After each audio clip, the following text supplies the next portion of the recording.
atin pong teksto sa Philippians chapter 3, verses 7 to 11. Mula po sa talatang ito ay nais ko pong bigyan ang paksa ng mensahe ng Panginoon, Joy in Knowing Christ. Joy is a deep, lasting delight that comes from knowing Jesus personally. Mas lalong lumalalim yung ating kagalakan kapag mas lalo nating nakikilala ang ating pong Panginoong Hesukristo. Nag-o-offer ang mundo ng temporary happiness, but the true joy is found only in Christ. Hindi mo makakamtan, hindi mo matatagpuan ang kagalakan dito sa ibabaw ng buong mundo. Although na marami kang kaibigan, iginagala ka, ipinupunta ka sa iba't ibang mga lugar, iba't ibang mga magagandang tanawin, na pinapatawa ka, akala mo yun na yung happiness, yun na yung joy. But nakalimutan mo ng tunay na joy, wala pong iba, kundi matatagpuan lamang natin sa ating Panginoong Hesukristo. Yung mga happiness na yan, yung mga paggala, kasamang kaibigan, yung pagpapatawa, kasamang mga kaibigan, yan po ay temporary lamang. Pag-uwi mo sa iyong tahanan, babalik at babalik pa rin ang iyong kalungkutan, babalik at babalik pa rin ang mga iniisip mong problema. Pero, pag nakilala mo ng lubusan ang Panginoon, kahit na mayroon kang problema, kahit mayroon kang mga pagsubok, magkakaroon ka ng kagalakan sa iyong puso, at dahil sa kagalakan na yan, nakikilala mo ng mas malalim ang ating Panginoong Hesus. At because of that, nagkakaroon ka din ng kapayapaan sa puso mo, kapayapaan sa isipan mo, na alam mo na hindi ka pababayaan at hindi ka iiwanan ng ating pong Panginoong Kristo. But ano bang ibig sabihin ng knowing Christ? Knowing Christ is about entering into a personal relationship with Him. Not just knowing facts about Him. Kapag sinabi natin knowing Christ, ibig sabihin ito yung pagpasok mo sa isang personal na relasyon sa ating Panginoong Hesukristo, na hindi lamang meron kang nabalitaan patungkol sa Kanya, kundi pagpasok mo sa relasyon, pakikipagrelasyon mo sa Panginoong Hesus, doon mo siya nakikilala ng lubusan kung sino nga ang Panginoong Hesus sa buhay mo. Ganon din sa tao.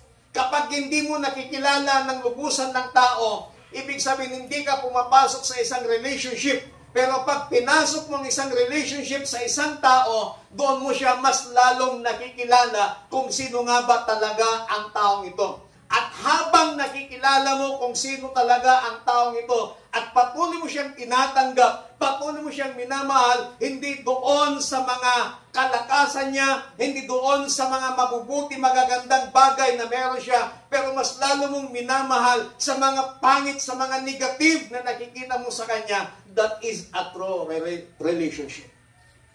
Maging sa ating pakikipagrelasyon sa Panginoon. Pagpasok natin sa relationship natin sa Panginoon, hindi lahat bed of roses.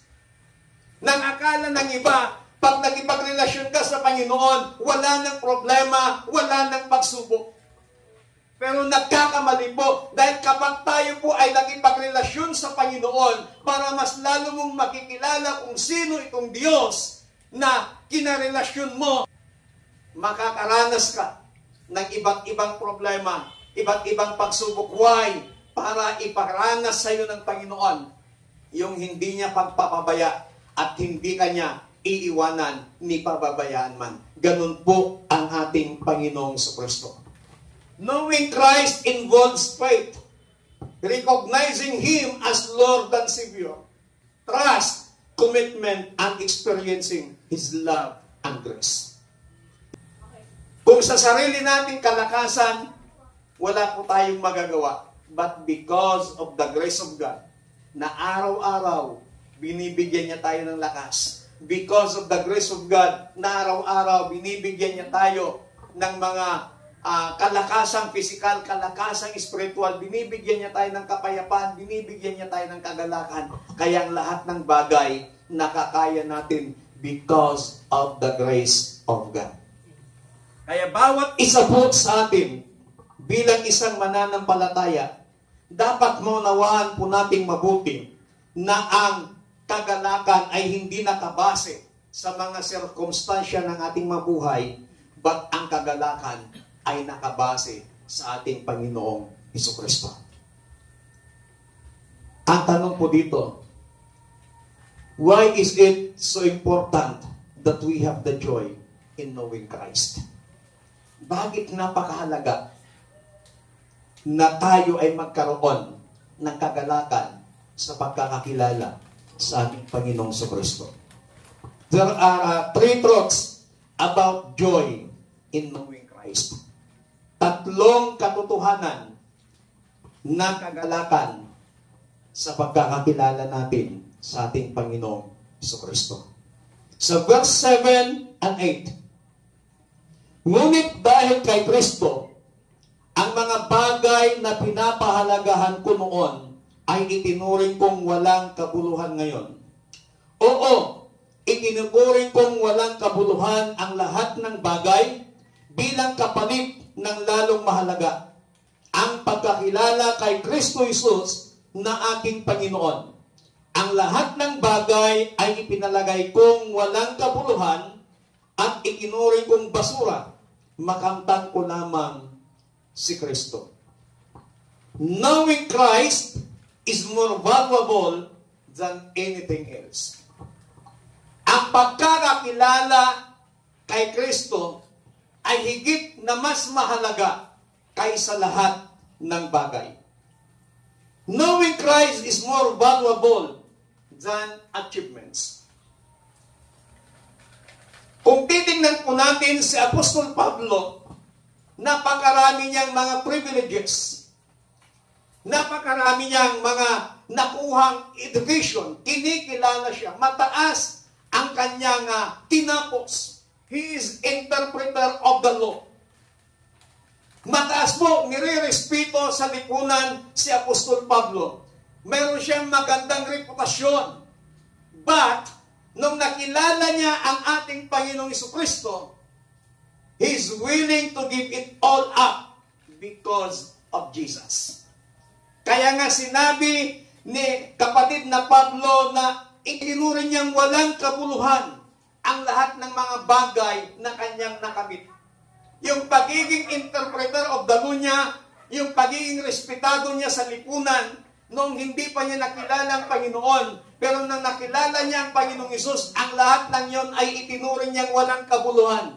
Kasi nakita at naranasan ni Pablo, nung makilala niya ang ating Panginoong Hesus, natagpuan niya ang higit na mas mahalaga sa lahat ng bagay.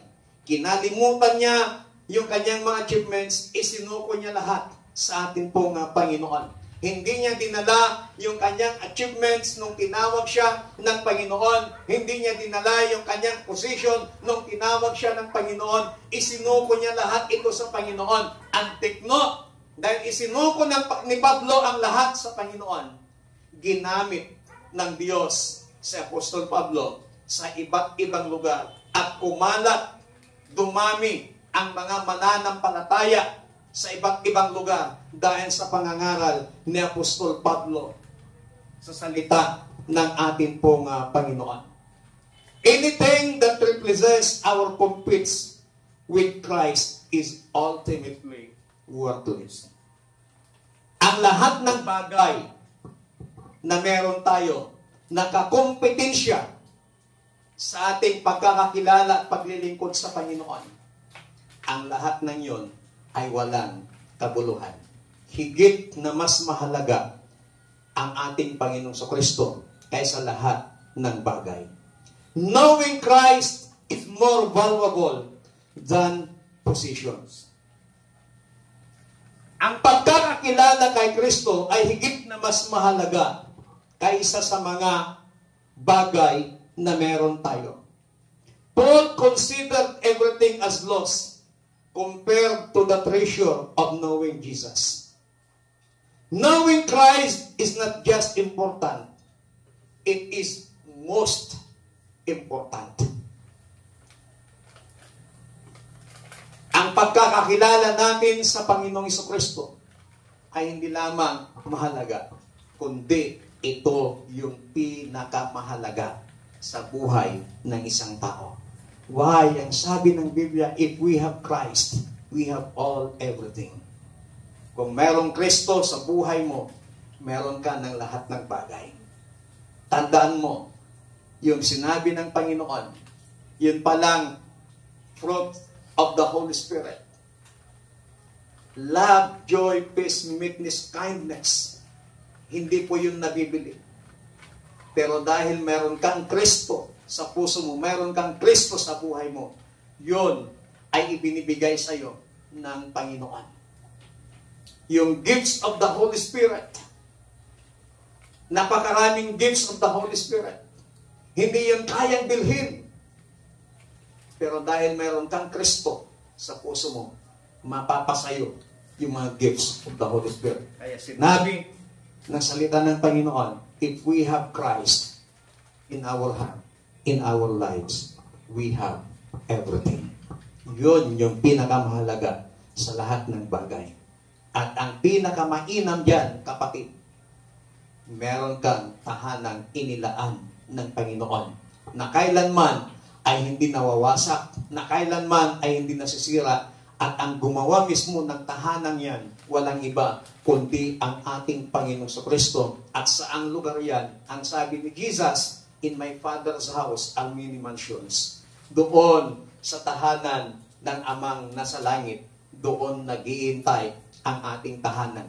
Kaya sinabi na if we have Christ, we have all, everything. Ang lahat ng yun hindi kayang bilhin ng kayamanan. But because we have Christ, we know Christ, magkakaroon ka ng mga bagay na yaon. Pangalawa po, kung bakit napakahalaga, sa verse 10, ang sabi po dito, ang tanging hangarin ko ngayon ay lubusang makilala si Kristo, maranasan ang kapangyarihan ng kanyang muling pagkabuhay, makibahagi sa kanyang mga paghirap, at maging katulad niya sa kanyang kamatayan. Knowing Christ is sharing life with Him. Ang pagkakakilala kay Kristo ay pagbabahagi ng buhay mo sa Kanya. Sharing life with Christ means experience the power of His resurrection. Christ's resurrections give us new life, victory over sin, and strength to live daily. Yung pagbabahagi ng buhay natin kay Kristo, ibig sabihin ay yung gusto mong maranasan yung kapangyarihan ng kanyang pagkabuhay na maguli. Yung pagkabuhat, yung kapangyarihan ng pagkabuhay na muli ng ating Panginoong Kristo, it give us new life. Binibigyan tayo ng bagong buhay. Binigyan niya tayo ng tagumpay laban sa kasalanan. At binibigyan niya tayo ng kalakasan upang tayo ay mabuhay araw-araw, upang magawa natin ang mga trabaho natin araw-araw because of the strength of God na binibigay niya sa atin na sa pamamagitan ng muling pagkabuhay ng ating Panginoong Kristo. This power is not just for the future. It's for now. Ang kapangyarihan ng pagkabuhay na maguli ng ating Panginoong Hesus ay hindi para sa panghinaharap, kundi itong pangkasalukuyan. Itong panahon natin ngayon, yan po yung kapangyarihan ng muling pagkabuhay ng ating Panginoong Hesus na nararanasan po natin araw-araw. Sharing life with Christ means sharing in sufferings. Hindi lamang yung pakikibahagi o pagbabahagi mo ng buhay mo sa Panginoong Kristo na gusto mong maranasan ang kanyang kapangyarihan ng kanyang pagkabuhay na maguling, but nakikibahagi ka rin sa sufferings na naranasan ni Jesus. To walk with Jesus is to walk through trials with Him. Suffering with Christ is not punishment. It is fellowship. Tandaan po natin, mga kapatid, ng pagkikibahagi natin sa mga sufferings ni Kristo ay hindi punishment sa atin, but ito po ay pakikipag-fellowship sa ating Panginoong Kristo. Suffering na habang tayo po ay naglilingkod sa Panginoon. Sa bawat araw ng ating buhay, we grow closer to Jesus when we go through hard things with Him. Na habang nakakaranas tayo ng iba't ibang problema, nakakaranas tayo ng iba't ibang pagsubok sa ating mga buhay, mas lalo nating nakikilala ng lubusan si Kristo at mas lalo tayong napapalapit sa Kanya. Kumbaga, sa pag-aaral, ikaw ay nasa grade 1 at nakapasa ka sa lahat ng mga requirements, pupunta ka sa grade 2. At nakapasa ka na naman sa lahat ng requirements, pupunta ka sa grade 3. Unti-unti, bawat taon, napopromote ka. Ganon din po sa ating paglilingkod sa Panginoon. Na habang tayo po ay mas lalong tumatagal na naglilingkod sa Diyos. Dahil mas lalo natin nakikilala ang Panginoon. Mas lalo tayong nakakapasa sa bawat pagsubok na pinaparanas sa atin ng Panginoon. Kapatid, huwag mong expect na sa susunod na pagsubok ay mas magaan. Huwag mong asahan na pagkatapos mong mapagtagumpayan ang pagsubok na yan, wala ka ng pagsubok. Kapatid, habang napagtatagumpayan natin ang bawat pagsubok, nagkakaroon ulit tayo ng pagsubok, pabigat ng pabigat, pabigat ng pabigat. Bakit? Kasi doon natin mas lalong nakikilala, mas lalo tayong lumalapit sa ating Panginoong Jesucristo.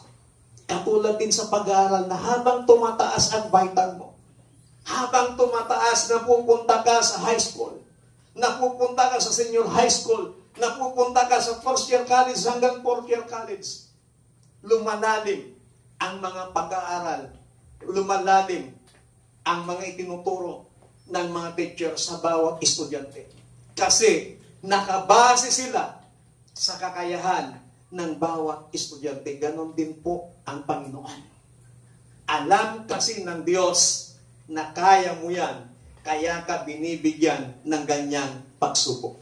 Pag alam ng Panginoon na hindi mo kaya, hindi ka naman niya bibigyan ng isang pagsubok na doon mo ikakadapa. Pero dahil alam ng Panginoon na kayang-kaya mo yan, ipaparanas niya sa iyo. At dahil nararanasan mo, ikaw naman ay patuloy na lumalapit sa Panginoon at mas lalo kang nai-inlove, mas lalo kang napapamahal sa ating Panginoon. Yun po, yung pakikibahagi ng ating buhay sa mga sufferings ng ating Panginoong Jesucristo. Sharing life with Christ means becoming like Him in His death. Yung pagbabahagi natin ng buhay sa ating Panginoong Jesucristo ay nagiging katulad natin siya sa Kanyang kamatayan. Hindi ibig sabihin na magpapapako din tayo sa cross. Hindi ibig sabihin na mamamatay din tayo. But ang tinutukoy niya dito is dying to self. Kailangang mamatay tayo sa ating sarili, mawala yung ating pride, mawala yung selfishness, mawala yung sin, and yung mga worldly desires po natin. Dying to ourselves. Yung sarili natin, masyadong ma-pride. Yung sarili natin, masyadong maigo. Laging ako, ako. Kung hindi dahil sa akin, mas magaling ako kaysa sa kanya, mas matalino ako kaysa sa kanya, mas maganda ang aking buhay kaysa sa kanya, laging ako. Yun yung pride ng buhay. But ang tinutukoy po dito ng pagkikipagbahagi natin sa suffering ng buhay natin sa ating Panginoon Kristo hanggang sa makatulad tayo sa kanyang kamatayan ng tinatawag natin dito is dying to ourselves. Mamatay tayo sa ating sarili, mawala ang kasakiman. Ang tao masyadong sakim. Maraming magkakamag-anak, magkakapatid, magkakapamilya, nag-aaway-away dahil sa kapiranggot na lupa. Dahil sa mga kayamanan, dahil sa pera.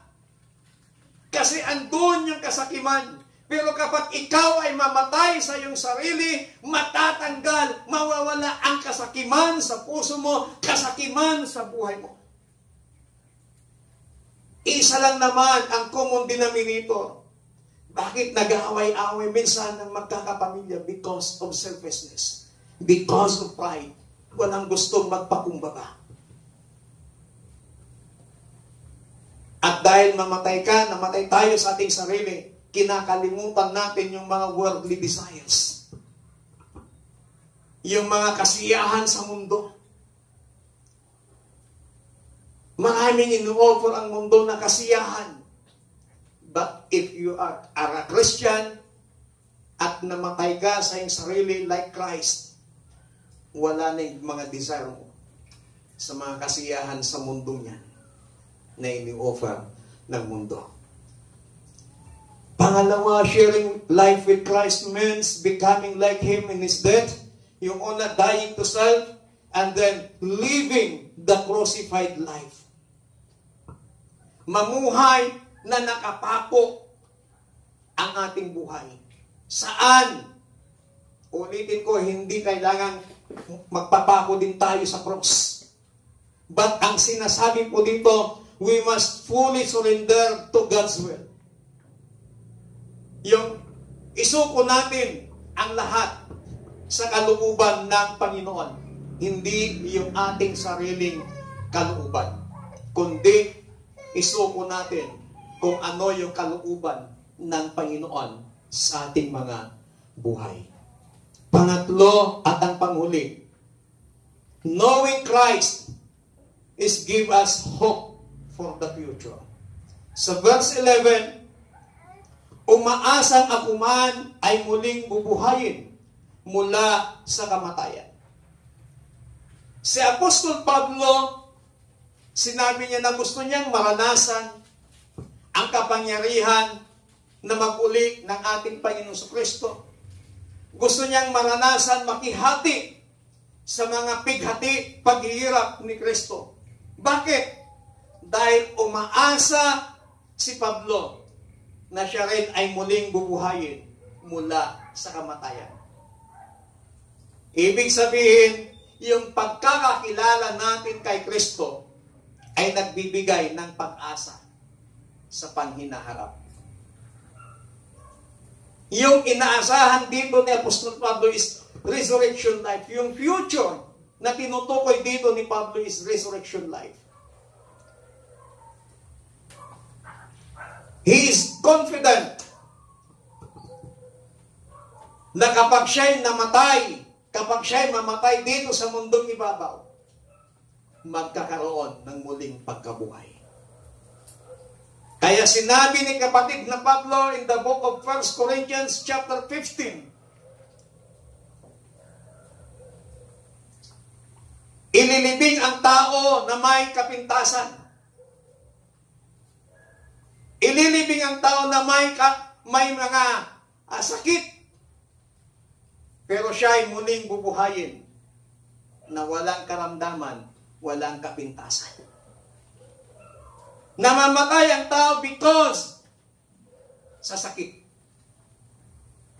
At kapag namatay ka dahil sa sakit, ang sabi ng Biblia, sa muling pagkabuhay, ikaw ay muling bubuhayin ng Diyos na walang anumang sakit, walang anumang karamdaman sa katawan mo. Yung cause ng kamatayan mo na sakit, bubuhayin ka ng Panginoon na magiging perfect body.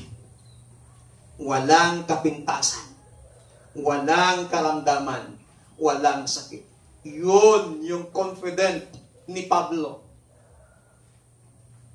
na magkakaroon siya ng pag-asa in the future. Yung pag-asa yon, yung magkakaroon siya ng resurrection life. Mamatay man siya, alam niyang muli siyang bubuhayin ng Panginoon. Kaya sinabi ni kapatid na Pablo, "For me to live is Christ, and to die is gain." Habang siya nabubuhay, naglilingkod sa Panginoon, ginagawa yung mga kalooban ng Panginoon sa kanya, isinusuko niyang lahat sa Panginoon. At ang kamatayan ay gantimpala para kay Pablo. Kasi alam niya na doon niya mararanasan ang mga pangako na binigay sa kanya ng Panginoon. Yung pangako niyon is eternal life. At makakasama na niya ang Panginoong Jesucristo na nag-sacrifice, nag-alay ng kanyang buhay para sa lahat ng tao. So habang kinikilala natin si Christ o si Kristo, nagbibigay ito ng pag-asa sa pag-inaharap po natin. Resurrection life. Pangalawa, secure future. Alam ni Pablo yung kanyang future ay tiyak. Alam ni Pablo na secure yung kanyang future. Dito sa mundong ibabaw, kahit saan tayo magpunta ng lugar, parang wala tayong secure. Wala tayong security. But dito, yung sinasabi ng salita ng Panginoon, na magkakaroon tayo ng secure future.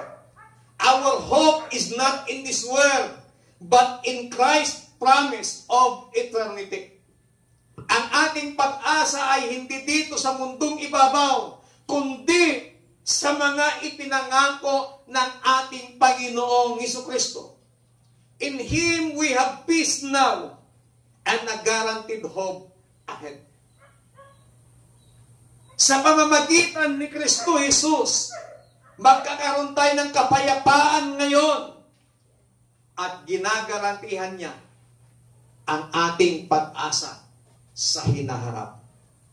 No matter what we face, we can say with assurance, my future is secure because I know Christ. Sabihin nga natin ng malakas, my future is secure because I know Christ.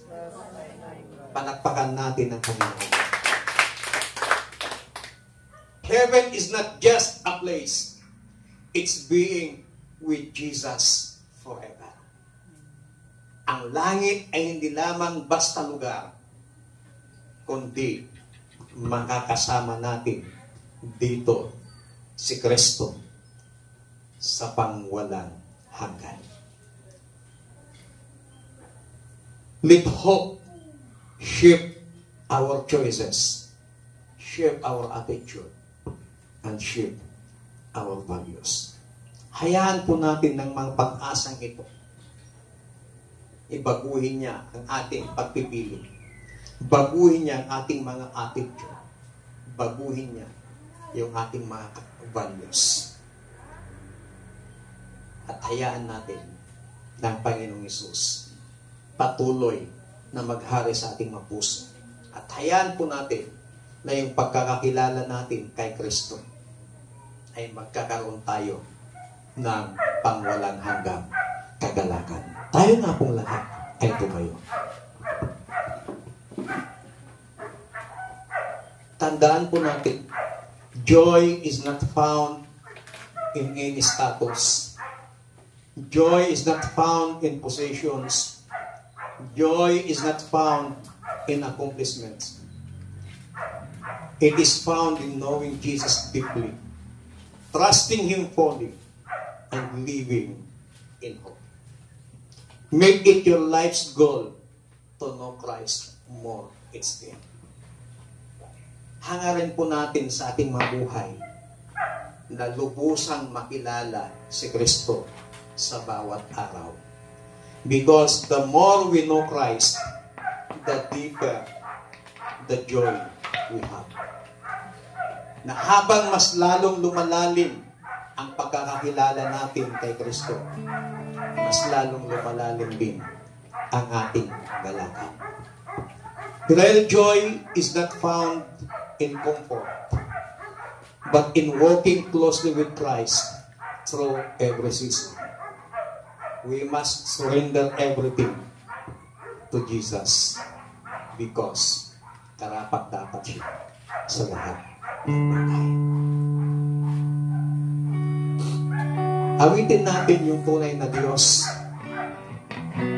Ito sana'y maging desire ng ating mga puso na lagi nating isisigaw ang kadakilaan, kabutihan ng ating Panginoon. Hallelujah. Pupurihin ka, O Diyos, ang aming alay ay pagsamba, kalwalhatian, buong karangalan, kapangyarihan mo'y walang katulad. Pupurihin ka, O Diyos. Pupurihin ka, O Diyos. Ang aming alay ay pagsamba,